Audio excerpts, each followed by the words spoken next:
आज हम सभी बल्कि पूरा भारतवर्ष, पूरा विश्व संत शिरोमणि सदगुरु रैदास जी महाराज की जयंती मना रहा है। पूरा भारत, पूरा विश्व ऐसे महानतम संत की पावन जयंती पर आप सबको, देशवासियों को, समस्त विश्व को हार्दिक शुभकामनाएं। एक ऐसा महापुरुष सदगुरु रविदास साहेब जी, जिनको हम रैदास जी भी कहते हैं, जब उनके जीवन को पढ़ता हूँ, उनकी वानियों को पढ़ता हूँ, तो ऐसा लगता है जैसे सदगुरु कबीर का ही एक दूसरा रूप है। उन्हीं का विचार, उन्हीं का चिंतन, अगर दोहा में नाम ना हो तो आप अंतर नहीं कर पाएंगे। वही काल भी था जिस समय धरती पर सदगुरु कबीर का प्रादुर्भाव हुआ, लगभग उसी समय, उसी शताब्दी में सदगुरु रैदास जी महाराज का भी प्रादुर्भाव हुआ। आज जितनी स्वच्छंदता, जितनी स्वतंत्रता हम सबको मिली है, उस वक्त उतनी स्वतंत्रता नहीं थी भारतवर्ष में। वो जो मध्यकालीन भारत था, रूढ़ियों से भरा हुआ था, छुआछूत, जातिवाद, अंधविश्वास से ग्रसित भारत था। और उसमें भी तथाकथित नीच कहे जाने वाले कुल में कोई जन्म ले तो सोचो उसके लिए कितनी दुर्गति होती होगी। आज अभी किसी को कहीं पर सम्मान न मिले, 100 लोगों में एक व्यक्ति को उसको पानी न पीने दिया जाए उसी गिलास में, उसके साथ जानवरों जैसा सलूक हो, तो सोचो क्या फील होगा। अभी अगर आप में से किसी के साथ ऐसा हो, आप वो गांव, वो नगर छोड़ना चाहेंगे कि यहां क्यों बसना। कहीं कभी कभार एक घटना घट जाए कि आप कहीं जाएं और आपके साथ ऐसा छुआछूत का व्यवहार हो जाए कि ये व्यक्ति तो छोटी जाति का है, हम ऊंची जाति के हैं, एक साथ बैठ नहीं सकते, एक ही घड़े से पानी नहीं पी सकते, एक ही विद्यालय में पढ़ नहीं सकते, उसी रोड पर चल नहीं सकते। अगर सड़क पर जा रहे हैं, उधर से ब्राह्मण चला आ रहा है और आपकी छाया ब्राह्मण पर पड़ गई, तो इतना तक प्रावधान था कि अगर उसका मन आ गया तो आपको मार भी सकते हैं, हत्या भी कर सकते हैं कि तुम्हारी छाया हम पर कैसे पड़ गई। और शुद्धता के लिए वो कपड़े सहित नहाता था। अगर शूद्र चला आ रहा है, जो नीच कुल जिसे उन लोगों ने कहा, हमारे संतों ने तो कहा कि सभी मनुष्य है, कोई नीच कोई ऊंच नहीं है। जाति के आधार पर किसी को छोटा कहना, किसी को नीच कहना, ये धरती का सबसे बड़ा अपराध है।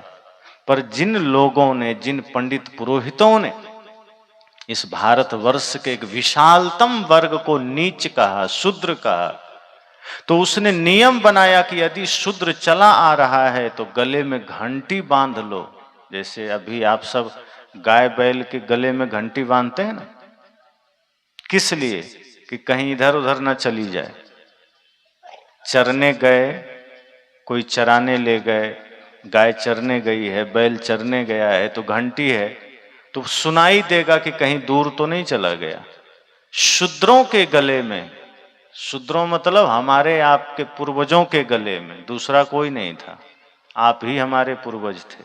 आपके और हमारे पूर्वजों के गले में घंटी बांधी जाती थी कि जब पंडित कहीं रास्ते में चला आवे तो उसे पता चल जाए कि शूद्र इधर से आ रहा है, और ताकि वो दूर से ही खड़ा होकर इशारा कर दे कि रास्ता बदल लो, तुम्हारी छाया भी ना पड़े। वो भारत, वो समय का माहौल सोचिए कैसा रहा होगा। जहां कुछ भी करने के लिए आदमी स्वतंत्र नहीं है। एक तरफ मुगलों का शासन है, ऐसे ही गुलामी है, दूसरी तरफ तथाकथित धर्म गुरुओं का, जालसाजों का इतना बड़ा जातिगत प्रहार है कि तुम छोटे हो, हम बड़े हैं, तुम बैठ नहीं सकते। भोजन करना है तो थाली में नहीं कर सकते, जमीन पर ही भोजन दे दिया जाता था। और पढ़ना तो है ही नहीं, पढ़ाई तो कर ही नहीं सकते। अगर वेद मंत्र सुन लिया शूद्रों ने तो जीभ काटने का प्रावधान था कि जीभ काट देनी है। आज और तब के भारत को जरा सोचिए, अगर वेद मंत्र पढ़ लिया तो जीभ काटने का अधिकार था, और कान में अगर आवाज चली गई तो कान में शीशा पिघलाकर डालने का भी प्रावधान था कि पंडित कान में शीशा पिघला के डाल देता था कि सुन नहीं सकता है तुम वेद मंत्र, पढ़ना तो छोड़ो, सुन नहीं सकते हो, विद्यालय के बगल से गुजर नहीं सकते हो। किसी भी प्रकार से समानता नहीं थी। पूरा एक विशालतम वर्ग जानवरों से भी बदतर जीवन जी रहा था। न सोचने का अधिकार है, न कुछ बोलने का अधिकार है, न बराबर में बैठने का अधिकार है। आप एक विचार करिए कि ऐसा आज किसी के साथ हो, हमारे साथ हो, क्या अनुभव करेंगे आप? 20, 25, 50 साल पीछे चले जाइए कि क्या नियम बनाए थे धर्मगुरुओं ने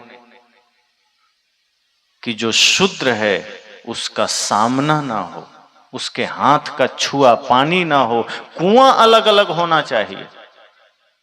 अगर ये ब्राह्मणों का कुआं है तो वहां शूद्र जाकर पानी नहीं भर सकता है, प्यास नहीं बुझा सकता, छुआ जाएगा।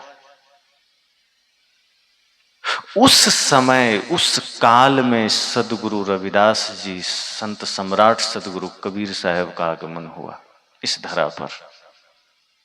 तो क्या हमारे आपके जैसा उनका जीवन रहा होगा? उनके साथ भी वही पीड़ा थी।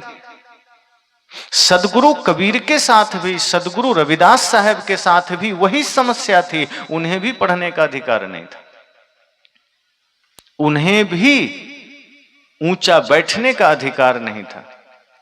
और जब धीरे धीरे वो बड़े होते हैं और उन परिस्थितियों को उन्होंने देखा तो हृदय पिघलने लगा कि ये कैसा समाज है जहां इंसानों के साथ जानवरों जैसा व्यवहार होता है, जहां इंसानों के साथ इतना बड़ा दुर्व्यवहार। अरे जन्म लेने में किसी की मर्जी थोड़े चलती है, कोई कहीं जन्म ले सकता है। जन्म कोई कहीं ले लिया, किसी समाज में ले लिया, उसको तुम जन्म से नीच किस आधार पर कह दिए? वो नीच कैसे हो गया?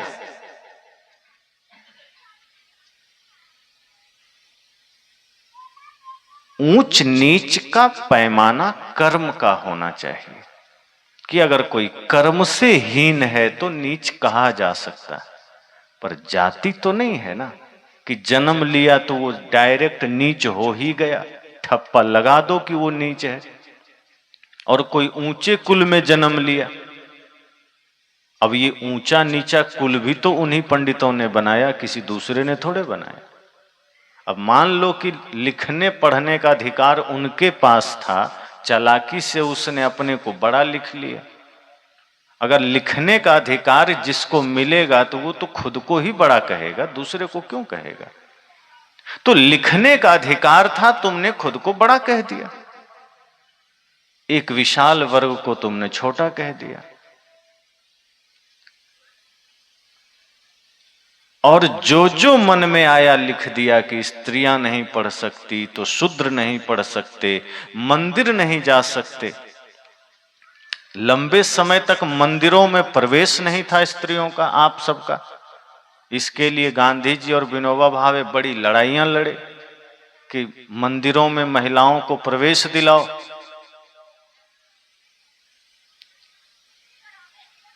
पर मैं सदगुरु कबीर तो कहते हैं कि उस मंदिर में जाना ही क्यों जो तुम्हें बांटता है, क्यों लड़ना मंदिर जाने के लिए। अब मंदिर में पंडित जाने नहीं दे रहे हैं तो जाने की जिद क्यों है वहां। जो मंदिर तुम्हें सदियों तक गुलामी में रखा है, जो मंदिर तुम्हें नीच कहा है, जो मंदिर तुम्हें शूद्र बनाया है, जो मंदिर तुम्हें आदमी नहीं समझता है, उस मंदिर में जाने की जिद क्यों है। सदगुरु कहते हैं घर को मंदिर बनाओ, तुम भी परमात्मा हो। उस काल में सदगुरु कबीर ने ये क्रांति की मसाल जलाई, सदगुरु रविदास साहब ने वो मसाल जलाई। वो काशी, वो बनारस पंडितों की भूमि, सोचो कि कितना सहना पड़ा होगा, कितनी यातनाएं दी होगी लोगों ने। सदगुरु कबीर के वचनों में जो आया है कि सत्य कहता हूं तो लोग मारते हैं, इसका अर्थ यह नहीं कि उन्होंने सिर्फ कहा है, इसका मतलब है कि उनको लोगों ने पीड़ित तो किया होगा। वो जब कहते होंगे कि शूद्र भी ब्राह्मण ही हो सकता है, क्योंकि सदगुरु कबीर कर्म के आधार पर किसी को ब्राह्मण कहते थे कि ब्रह्म जानाति इति ब्राह्मण, जो ब्रह्म को जानता है वो ब्राह्मण है। और यह बात सिर्फ कबीर साहब नहीं कहते हैं, ये बुद्ध भी कहकर गए, ये गीता में कृष्ण ने भी कहा। चातुर्वर्ण्या मया सृष्टि गुण कर्म स्वभाव स। उन्होंने कहा कि ये जो चतुर्वर्ण की सृष्टि है ये गुण कर्म से भिन्न भिन्न होता है, जाति से नहीं होता। कृष्ण ने ये नहीं कहा कि नहीं जाति से भिन्न है। और वेद के ऋषियों ने भी कर्म के आधार पर बांटा, लेकिन चालाक पंडितों ने क्या किया, जाति में बांट दिया, वर्ण व्यवस्था ले आया। एक बात और ध्यान देना, यहां जाति के अलावा सब कुछ बदलने का अधिकार है। अगर आप हिंदू में हैं तो आप मुस्लिम हो सकते हैं, आप डॉक्टर हैं तो आप इंजीनियर हो सकते हैं पढ़ाई करके, आप साधु हैं तो आप गृहस्थ हो सकते हैं, और गृहस्थ हैं तो साधु हो सकते हैं, लेकिन आप शूद्र हैं तो ब्राह्मण नहीं हो सकते। ये पंडितों का जाल है, प्रावधान। पंडितों ने कोई ऑप्शन रखा है कि नहीं शूद्र भी ब्राह्मण बन जाएगा, पर हमारे सारे शास्त्र में ये बात लिखी है, गीता में भी, उपनिषद में भी, वेद में भी। और भगवान बुद्ध ने तो कहा ही, न जटा ही न गोते ही न जच्चा होती ब्राह्मणों यम ही सच्चंच धम्मो सोचो सुचि ब्राह्मणों। कहा ये जटाओं से, तिलक से, ऊंचे गोत्र से कोई ब्राह्मण नहीं होता है, जिसके हृदय में सच्चा धर्म है वो ब्राह्मण है। कृष्ण कहते हैं जो जितेंद्रिय है, जो अपने पर वश किया है अपने मन को, अपने पर जिसकी सुवस्था है वो ब्राह्मण है, वो पंडित है।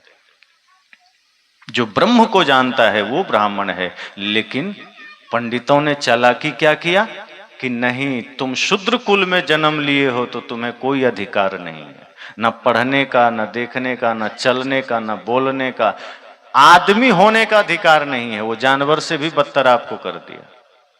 आप उसके खेत में जाकर के अन्न उपजा दीजिए, उसके लिए तेल निकाल दीजिए, उसके लिए जूता सिल दीजिए, आपका किया हुआ सारा चीज वो प्रयोग करेगा, लेकिन आप डायरेक्ट हाथ में नहीं दे सकते।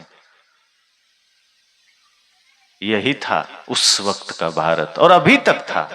ये तो धीरे धीरे भारत विकसित हुआ है, कानून मजबूत हुआ है, तब ये बातें छूटी है, वरना आज भी अंतर्मन में ये जातिवाद का जहर है। ये नहीं है, लोग, आप गलतफहमी में मत रहना कि आज वो जातिवाद का जहर खत्म हो गया है। जहां कहीं भी तथा कथित ये ऊंचे अपने को मानने वाले हैं, जिनके भीतर ये विष है, और उनमें भी ऐसे लोग हैं जो जातिवाद के जहर से ऊपर उठ गए। उन्होंने इंसान को इंसान समझा। लेकिन ज्यादातर जो अपने को ऊंचा कहते हैं, सवर्ण कहते हैं, आज भी उस विष के साथ जीते हैं कि जो कोई शूद्र जिनको वो मानते हैं उनके छुआ पानी नहीं पीते हैं, उनके बराबरी में बैठने नहीं देते हैं। अगर आपने कुछ छू दिया है तो बाद में जाकर के वो इस बात से कि हम शूद्रों के साथ कैसे चले गए, वो गंगा जल छिड़कते हैं। ये चीजें आज भी है। वो समय में सदगुरु रविदास साहेब इस धरा पर आए और उन्होंने देखा कि आज इंसान को जानवर समझा गया, एक बड़ा वर्ग को इतना बड़ी प्रताड़नाएं दी गई। गले में घंटी बांध के घूमो, कान में रुई डाल के घूमो, पढ़ो नहीं, असमानता का व्यवहार। कितना विभत्स रूप रहा होगा उस समय भारत का कि एक तरफ मुगल का शासन है, उसके नियम कानून है, दूसरे और उसी काशी, उसी पंडितों की नगरी में सदगुरु कबीर और रैदास जी ने क्या देखा कि एक विशालतम मनुष्य वर्ग को, इंसान को शूद्र कहा गया, नीच कहा गया। और तब उन्होंने कहा कि ये जो तुम तिलक लगा करके, माला पहन करके अपने को धार्मिक कहते हो, ये ढोंग है। पंडितों से ऐसा कहना उस समय हिम्मत की बात थी, है ना, साधारण बात नहीं थी। पंडितों की नगरी है, मुगलों का शासन है, और उस वक्त काशी में खड़े होकर ये संत क्या कह रहे हैं कि तुमने जो ये तिलक लगाया है ये ढोंग है, ये माला तुम्हारा ढोंग है, ये वेद शास्त्र का ज्ञान ढोंग है, ये पाखंड है, ये इंसानियत नहीं है। इंसानियत तब है, धार्मिक तुम तब हो जब सब में तुम उसी परमात्मा को देख सको। लेकिन नहीं, ब्रह्मा के मुख से, विराट भगवान के मुख से ब्राह्मण पैदा हुआ। ब्राह्मणो अस्य मुखम आसीत, यही तो कहा गया कि ब्राह्मण ब्रह्मा के, विराट भगवान के मुख से पैदा हुए। बाहु राजन्य कृता, और भुजाओं से क्षत्रिय पैदा हुआ। ये कल्पना कौन कर रहा है? आप में से किसी ने नहीं किया है, उसी ने किया है। ब्राह्मणों ने अपने से कह रहा है कि विराट भगवान के मुख से हम सब पैदा हुए, और क्षत्रिय भुजाओं से पैदा हुआ, वैश्य जंघाओं से पैदा हुआ, और हम सब विराट भगवान के पैर से पैदा हुए, शूद्र। तो मतलब कि जो ब्रह्मा के मुख से पैदा हुए वो श्रेष्ठ हो गए, ऊंचा हो गए, और जो भगवान के पैर से पैदा हुए वो नीच हो गए। पर इसमें थोड़ा विचारने की बात है। पूजा सिर की होती है, मुख की होती है कि पैर की? तो पूजनीय कौन हुआ? पैर। अशूद्र अर्थात हम सब पैर से आए हैं उनके अनुसार, तो हम लोग न पूज्य हुए। और अगर इस बात को भी छोड़ दीजिए तो उसी शास्त्र में पंडितों ने क्या कहा कि भगवान के चरण से गंगा निकली है। जेहि चरणन से निकसी सुरसरी, शंकर जटा समाई, सोई चरण केवट धोई लीन्हा, तब हरि नाव चढ़ाई, भजु मन राम चरण सुखदाई। जिस चरण से गंगा निकली है, और उस गंगा की महिमा कितनी है कि दूर से 400 कोस दूर से गंगा देख लो या उसका नाम ले लो, निकट चले जाओ तो मुक्ति ही मुक्ति है, क्योंकि गंगा मुक्तिदायिनी है। तो चरण से गंगा निकली है, वो मुक्तिदायिनी है। उसी चरण से शूद्र निकला है, वो छूत कैसे हो गया भाई? कौन सा नशा करके ये शास्त्र लिखे गए? किस आधार पर शूद्र कहा गया? कि यदि तुम्हारे दृष्टिकोण से तुम मुख से पैदा हुए, कोई हर्ज की बात नहीं, कोई चिंता की बात नहीं, तुम हो मुख से पैदा, और शूद्र अगर चरण से पैदा हुआ तो छूत कैसे हो गया, वो नीच कैसे हो गया? क्योंकि उसी चरण से गंगा भी निकली है, तो गंगा पावन हो गई और हम सब अछूत हो गए। ये गांजा पीकर ही तो बोला गया है। भांग खाकर लिखा गया है, तो ये मूढ़ता कहां से चली आई? और एक विशालतम वर्ग को छूत कह करके उसके साथ जो दुर्व्यवहार हुआ, उसके साथ जो छल हुआ, वो सदगुरु कबीर ने देखा, संत रैदास जी ने देखा, और तब उन्होंने कहा कि ये ढोंग कहीं और जाकर करना, अब तेरा ढोंग यहां नहीं चलेगा। तुमने जो कहा है वो झूठ है। पहली बात तो कोई मुख से पैदा नहीं होता है, ये ब्रह्मा का मुख है कि प्रजनन द्वार है, ये कौन सी ना समझी। और अगर तब तुम मुख से पैदा हुए तो वो फैक्ट्री अब बंद क्यों हो गए? अब भी तुम मुख से ही पैदा हो ना। जो तू ब्राह्मण ब्राह्मणी को जाया तो और राह देख क्यों नहीं आया?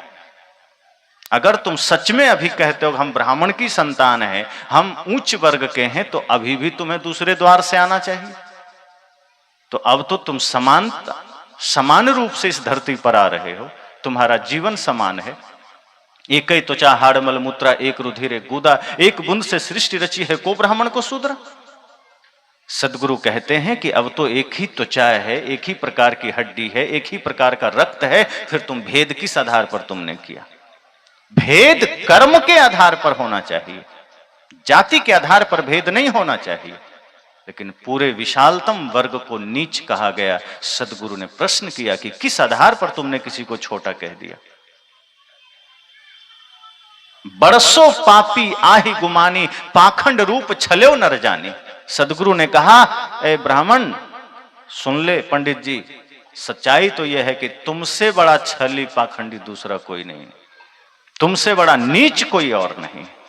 जो किसी इंसान को जाति के आधार पर नीच कहे, उससे बड़ा नीच कोई और कैसे हो सकता है? नीच वह नहीं है जो शूद्र कुल में जन्म लिया है, नीच वह है जिसकी सोच नीच है,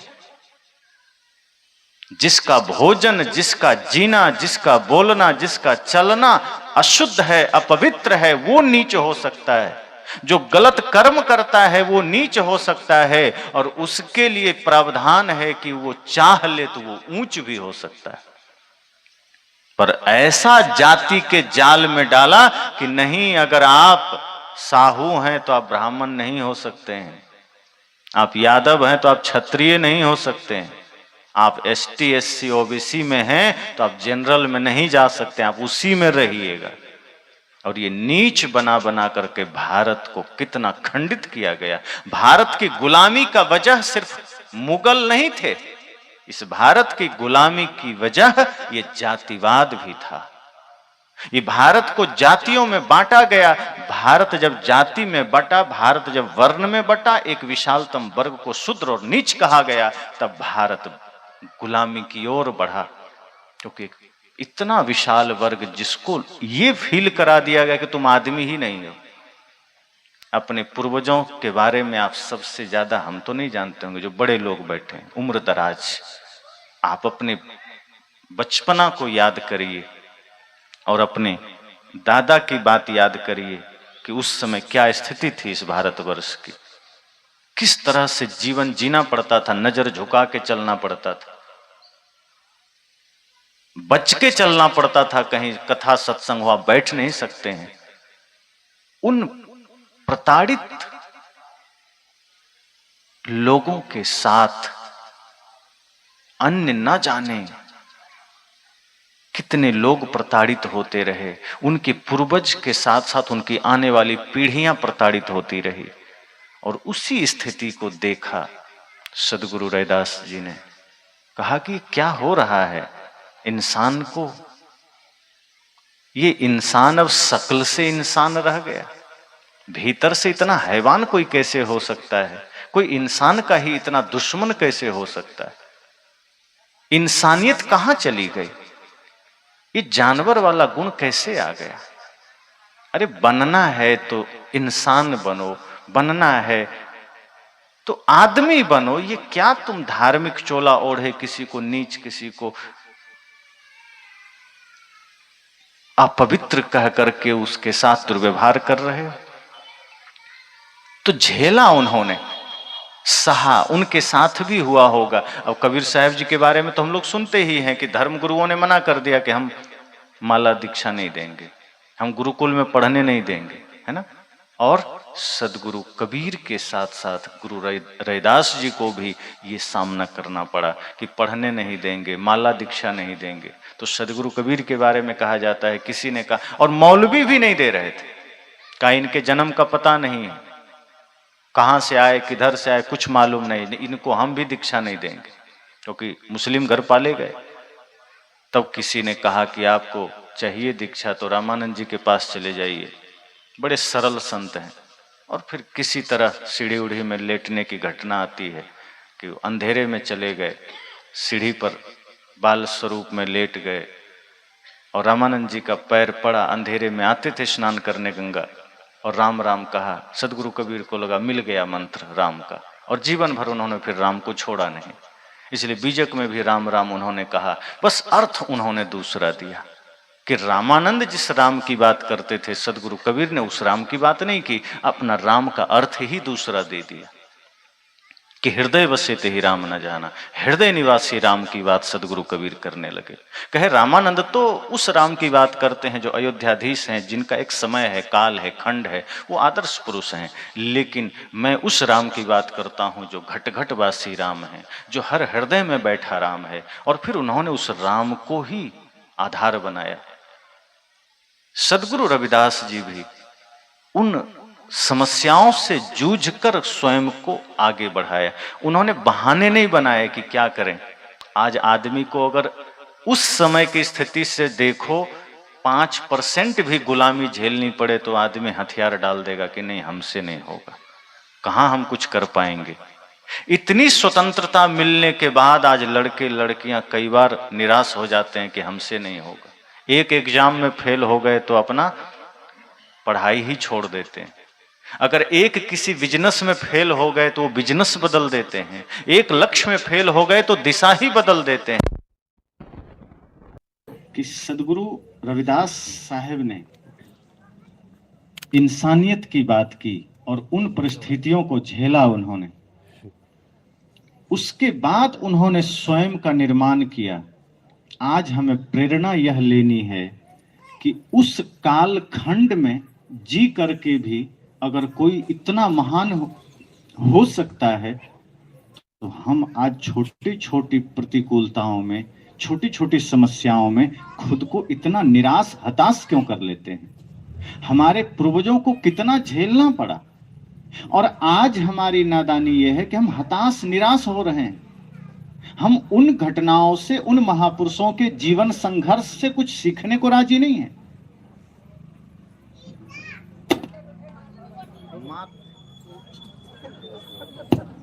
माथे तिलक हाथ जप माला, जग ठगने को स्वांग बनाया, मार्ग छाड़ी कुमारग उनके, सांची प्रीत बिन राम न पाया।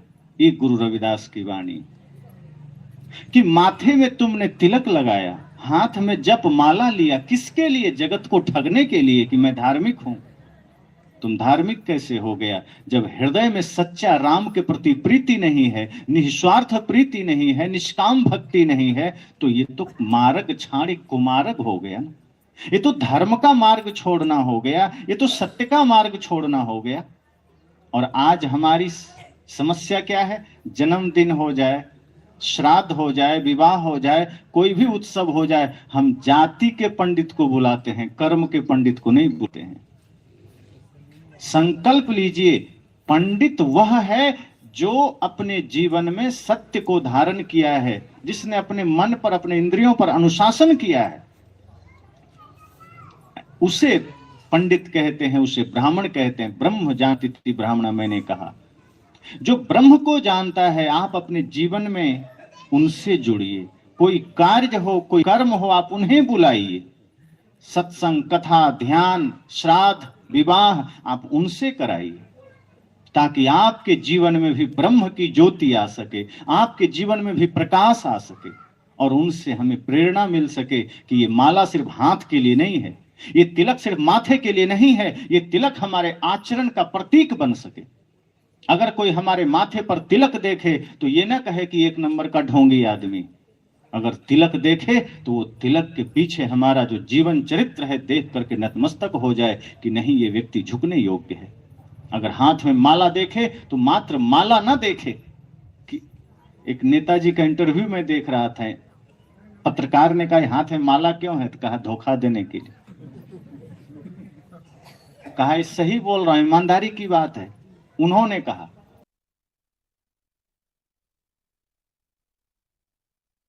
कहा कि ये धोखा देने के लिए है, जनता समझे कि धार्मिक है, बाकी पीछे तो बहुत काम होते हैं। हमेशा ये हाथ चलता रहता है धोखा देने के लिए। पत्रकार ने कहा आप एकदम सच्चाई बोल रहे हैं, क्या बोलना पड़ेगा, हम पीछे करते ही गलत हैं, सामने से दिखाते हैं। रैदास जी की वाणी सच हो गई, माथे तिलक हाथ जप माला। माथे में तिलक है, हाथ में राम राम राम राम चल रहा है, भीतर रावण रावण चल रहा है, बाहर राम राम चल रहा है। वही एक जंगल में एक व्याधा था, उस साधु का वेश बनाया और चिड़िया को मारने के लिए पेड़ पर चढ़ गया। भगवान बुद्ध जब निकले थे सिद्धार्थ रूप में ही, अपना घर छोड़े थे, तो उन्होंने देखा कि एक लाल वस्त्र में कोई साधु पेड़ पर चढ़ा है, तो सोचा कि कुछ इनसे पूछूं जानूं। लेकिन जब निकट गए तो देखते हैं कि वो तो धनुष बाण लेकर चिड़िया पर निशाना साध रहा। कहा ये तुम क्या कर रहे हो, संत वेश में साधु वेश में तुम चिड़िया को मार रहे हो। तो उसने क्या कहा कि मैं आम वेश में आता हूं, अन्य वेश में आता हूं तो चिड़िया भाग जाती है, लेकिन इस वेश में आता हूं तो चिड़िया नहीं भागती है। बुद्ध ने कहा कि फिर तो और ये पाप कर्म है कि चिड़िया को भी पता है कि इस वेश में कोई होगा वो मुझे मारेगा नहीं, इस वेश में होगा वो मुझे क्षति नहीं पहुंचाएगा, और तुम ये बाहर से इस वेश को पहनकर मार रहे हो, ये तो और बड़ा अपराध है। और उन्होंने रोका। आज वही हो रहा है। इस वेश का सम्मान पूरा विश्व करता है, माला का सम्मान करता है, तिलक का सम्मान करता है, लेकिन रैदास जी ने कहा कि नहीं, माथे तिलक हाथ जप माला जग ठगने का स्वांग बनाया। ये जगत को ठगने का स्वांग है ये, और कुछ नहीं है। क्योंकि तुमने मार्ग छोड़ी कुमार्ग उनके, साहब कहते हैं रैदास जी कि तुमने मार्ग को छोड़ा है। मार्ग क्या है? सत्य मार्ग है, प्रेम मार्ग है, अहिंसा मार्ग है। ये हिंसा मार्ग नहीं है, छल कपट मार्ग नहीं है, छुआछूत मार्ग नहीं है। इंसान को इंसान से बांटना ये मार्ग है क्या? ये कुमार्ग है, ये गंदगी का रास्ता है। किसी कोई स्त्री है इसलिए उसको नीच कह दिया, कोई शूद्र है उसको नीच कह दिया। स्त्रियों को पढ़ने का, आपको पढ़ने का अधिकार नहीं, मंदिर जाने का अधिकार नहीं, और इस गद्दी पर तो आने का बिल्कुल अधिकार नहीं। आज भी शंकराचार्य बोलते हैं, सुनना, चारों शंकराचार्य जो भारतवर्ष के सबसे बड़े धर्माचार्य हैं, वे कहते हैं शूद्र साधु नहीं बन सकता है। लेकिन आज उनके फॉलोअर ज्यादा कौन है? शूद्र ही। वही ताली बजाते हैं, वही चरण पूजा करते हैं, वही दक्षिणा चढ़ाते हैं। जो आपको आदमी ही नहीं मानते वो आदमी है। गद्दी में बैठ करके ये कहते हैं कि शूद्र सन्यासी नहीं बन सकता। शूद्र का काम है झाड़ू लगाना, पोछा लगाना, गटर साफ करना। ये निश्चलानंद जी का शब्द है, मैं बना के नहीं बोल रहा हूं, यूट्यूब पर है, सुन लेना। अभिमुक्तेश्वरानंद, दो प्रसिद्ध शंकराचार्य हैं, और दोनों के ये शब्द हैं। और आप लोग में से कितने उनको मानने वाले होंगे? पर धिक्कार है ऐसे लोगों को जो आज के भारत में खड़ा होकर, ये बुद्ध महावीर कबीर के भारत में खड़ा होकर ये कहे कि शूद्र आज पढ़ नहीं सकता है, वेद नहीं पढ़ सकता है, वेद के गुरुकुल में नहीं जा सकता है, ब्राह्मणों के साथ नहीं पढ़ सकता, और सन्यासी तो बन ही नहीं सकता। वो छांटे हैं, लिस्ट बनाए हुए हैं। उन्होंने लिस्ट तैयार किया है कि कौन कौन का बाइकाट करना है। उसमें कबीर पंथ का भी नाम है, जैनियों का भी नाम है, बौद्धिस्टों का भी नाम है, आर्य समाज का नाम है, ब्रह्म कुमारी का नाम है। इन लोगों को वो धर्म विरोधी मानते हैं। वे कहते हैं ये लोग धर्म भ्रष्ट हैं, ये लोग भारत के हिंदू को बरगला रहे हैं। अब उनसे जरा सवाल पूछो कि हिंदू है कौन? एक तरफ हिंदू कहते हो तो कौन है हिंदू? सिर्फ ब्राह्मण क्षत्रिय और ये बाकी लोग। जब हिंदू की बात आवे, लड़ने की बात आवे तो सब हिंदू, और जब गद्दी में बैठने की बात आवे तब ब्राह्मण। तो ये चलेगा क्या? आप लोग को स्वीकार है ये? तो पूजा करना छोड़ो, सदगुरु कबीर के कर्म सिद्धांत को धारण करो। जो व्यक्ति गद्दी में बैठकर कहे कि स्त्रियां साध्वी नहीं बन सकती, आप उनकी पूजा करेंगे? जिसको आपने जन्म दिया है, जिसको गद्दी में बैठाने लायक आपने बनाया है वो आपका ही तिरस्कार करे। तो सदगुरु कबीर को हम मानेंगे, जिन्होंने स्त्रियों को पुरुषों से भी ऊंचा स्थान दिया, जिन्होंने कहा कि नहीं, नारी जगत जननी है। वो एक आम इंसान से लेकर के एक सन्यासी को भी जन्म देती है, वो जगत की जननी है। और उनका अधिकार स्वयं पहले है कि वो ज्ञान की देवी हैं, वही ज्ञान दे सकती है। इस मामले में इसीलिए मैं वेद काल का याद करता हूं। उस समय के ऋषि उदार थे, इसलिए उन्होंने एक वेद ज्ञान की देवी सरस्वती को बनाया, किसी पुरुष को नहीं बनाया। उन्होंने धन की देवी लक्ष्मी को बनाया, किसी पुरुष को नहीं बनाया। शक्ति की देवी पार्वती सती को बनाया, दुर्गा को बनाया, किसी पुरुष को नहीं बनाया। वो उदार थे। और वेद के कई मंत्र आपने लिखे हैं, आपके पूर्वजों ने, माताओं ने लिखे हैं, कई ऋचाएं स्त्रियों के लिखे हैं। और किस आधार पर ये शंकराचार्य कहते हैं कि स्त्रियां वेद पढ़ नहीं सकती? अरे लिख सकती हैं तो पढ़ क्यों नहीं सकती? जिस किताब को आप लिखे हो आप ही नहीं पढ़ सकती, तुम कौन होते हो तय करने वाले?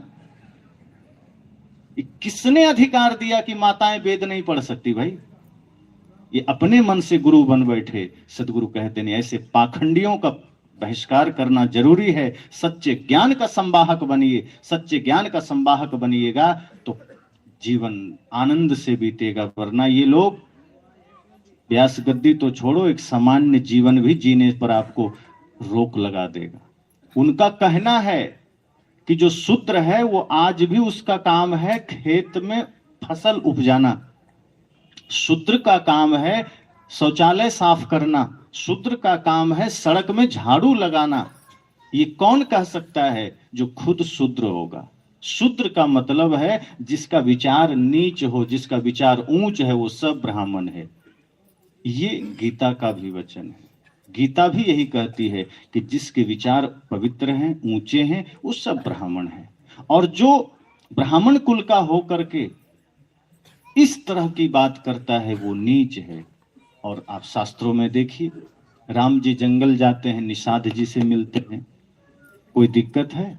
निषाद राज को आज केवट समाज जिनको हम कहते हैं, उनको आज लोगों ने नीच कहा, पर राम जी को कोई एलर्जी नहीं है।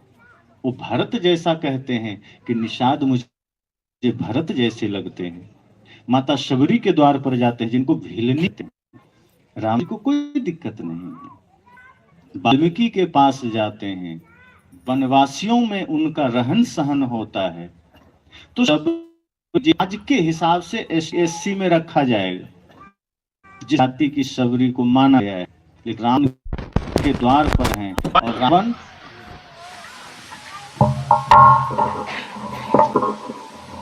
और जो रावण है वो ब्राह्मण कुल में जन्म लिया है, और ये ऐसा वैसा कुल नहीं है, ब्रह्मा जी का कुल में। और ब्रह्मा के कुल में जन्म लेकर कर्म नीच हो गया तो वो रावण नीच हो गया, ब्राह्मण रह गया। और नीच ही नहीं हुआ, राक्षस हो गया। आवाज थोड़ा ठीक कर दीजिए। तो रावण नीच हो गया। इससे सिद्ध होता है कि आदमी कहीं भी जन्म ले, उसकी स्वतंत्रता नहीं है। जन्म लेने में कोई स्वतंत्रता था? किसी को पता था हम कहाँ जन्म लेंगे? अब अंबानी घर में कोई बच्चा जन्म लेगा तो जन्म लेते ही अरबपति खरबपति होगा। अब वो कोई आवेदन देके थोड़ा आया कि इनके घर हम ही जन्म लेंगे। बाहर नौकरी किसी को करना हो तो इंटरव्यू देना पड़ता है जन्म लेने में। अब पीछे किसी जन्म में वो बेचारा फुटपाथ पर जन्म लिया होगा, मर के, हो सकता है अंबानी घर में जन्म ले लिया, तो जन्म लेते ही अरबपति खरबपति हो गया। और कोई पिछले जन्म में राजा रहा हो और इस जन्म में कहीं झुग्गी झोपड़ी में जन्म ले लिया तो जन्म लेते ही गरीब हो गया। तो जन्म किसी के हाथ में नहीं है, वो कहीं भी जन्म ले सकता है। लेकिन जन्म के आधार पर किसी को नीच कह देना, ये नीचता का काम है। जन्म लेकर जिन्होंने अपने कर्म से अपने आप को महान बनाया, जिन्होंने अपने कर्म के द्वारा स्वयं को स्थापित किया, महानता उनकी है, विशालता उनकी है। ये उनकी नहीं है कि जो बस जन्म ले लिया और काम हो गया। बहुत से लोग ऐसे हैं जो ऊंचे कुल में जन्म लिए, इतने भर से मानते हैं कि जन्मजात हम ज्ञानी हो गए। जन्मजात हम पंडित हो गए। नहीं, मैंने कल कहा था ना कि अगर सनातन धर्म की बात हो रही है तो वो सनातनी है जो अपने जीवन में सत्य, हिंसा, प्रेम, करुणा को धारण करता है। इसी तरह कोई ब्राह्मण कुल में जन्म लेने मात्र से ब्राह्मण नहीं हो जाता, बल्कि उसे भी ब्रह्म जैसी चर्या जीवन में उतार के दिखाना पड़ेगा, तब वो ब्राह्मण हो सकता है। आज कोई व्यक्ति किसी भी समाज का हो, अगर वो ऊंचा कर्म करता है, पवित्र कर्म करता है, वो पूजनीय हो जाता है। और सदगुरु रविदास जी ने ये दिखाया। उन्होंने कहा कि व्यक्ति जाति से पूज्य नहीं होता है, व्यक्ति करुणा और प्रेम से पूज्य होता है। और उनकी करुणा ने यह साबित किया, क्योंकि क्षत्रिय कुल की रानी मीरा को भी उनके चरणों में जाके झुकना पड़ा, क्योंकि उस वक्त गुरु रविदास जी की करुणा, प्रेम, भक्ति और ज्ञान इतना ऊंचा था कि कोई पंडित भी उनके तुलना में नहीं था। तो मीरा ने उन्हें गुरु चुना, किसी पंडित को नहीं चुना कि हाँ ये ऊंची जाति का है तो हमने इसको चुन लिया। नहीं, उन्होंने कहा नहीं, हमें तो वो चाहिए जो कोई सदगुरु दे सकता है। पंडित तो शास्त्र की बात बता देगा, पंडित वेद पुराण की बात बता देगा, रट्टू बात कुछ रट लिया बता देगा, सुग्गा की तरह। सुग्गा को जो रटा दो रटता रहेगा जीवन भर। पर अनुभव की बात, ज्ञान की बात, प्रेम की बात, करुणा की बात, ये कोई पंडित नहीं बता सकता है, ये कोई संत बता सकता है। और वही थे गुरु रविदास जी। तो उनसे मीरा ने सीखा जाना और उनको गुरु बनाया। तो आज उनकी जयंती है।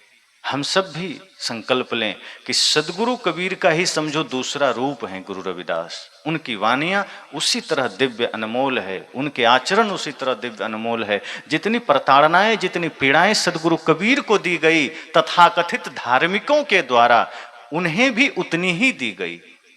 और उस वक्त उन्होंने जो बातें कही है वो बिल्कुल अडिग थे, डरे नहीं, घबराए नहीं। आज हमें भी सत्य के मार्ग पर चलना है। हाँ, ये ध्यान रखना है कि जो पाखंडी लोग हैं, हमें घृणा नहीं करना है, उपेक्षा करना है। हम लोग क्या करते हैं कि अगर कोई गलत है तो हम घृणा करने लगते हैं। तो घृणा से क्या होता है, हमारा मन घृणित होता है। सदगुरु कबीर ने या रैदास जी ने ये नहीं कहा कि पापी से घृणा करो।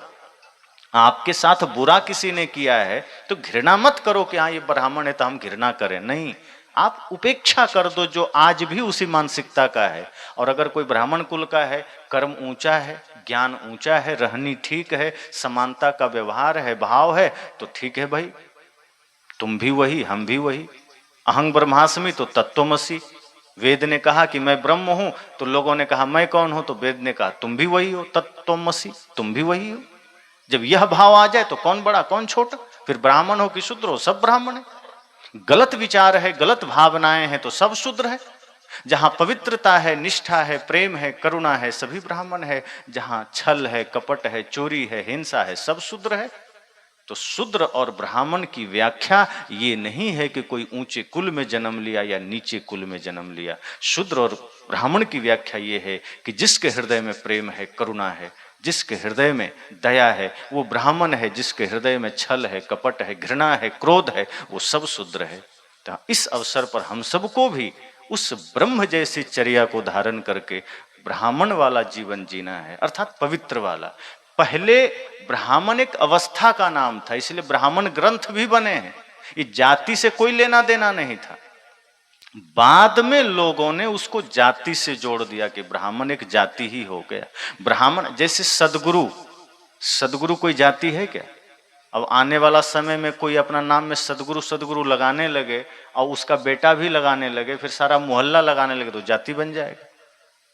अब कई लोग हैं अपने नाम में ब्रह्मचारी लगाने लगते हैं, अब वो शादी कर लिया फिर भी ब्रह्मचारी। आचरण से मतलब रखता है, ये अवस्था है।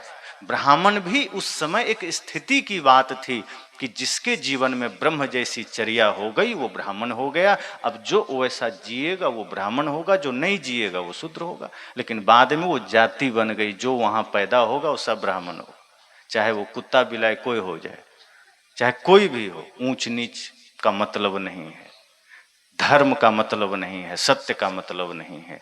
तो सदगुरु रविदास जी ने बहुत बड़ी गहरी बात की है कि सांची प्रीत बिन राम न पाया, कि अगर सांची प्रीत नहीं है बाकी कुछ भी कर लो राम ना पा सकोगे, ना जान सकोगे।